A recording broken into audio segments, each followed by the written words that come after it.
Ilang mga Dabarkads, nakilala ang kanilang mga partner ngayon sa Eat Bulaga.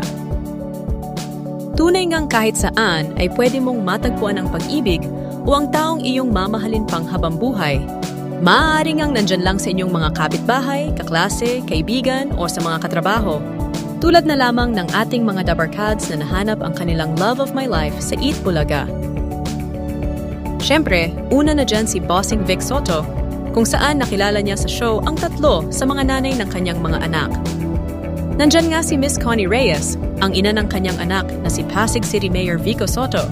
Nandyan din ang anak ni national artist Arturo Luz, na si Angela Luz, kung saan nabiyayaan sila ng isa ring mahusay na artist na si Paulina Luz Soto.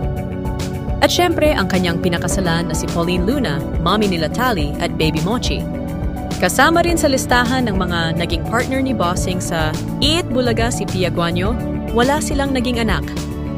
Samantala, hindi nga lang sa pagpapatawa tandem ang Eat Bulaga comedic duo na sila Dabarkads Jose Manalo at Wally Bayola, kundi pati na rin sa kanilang mga love life.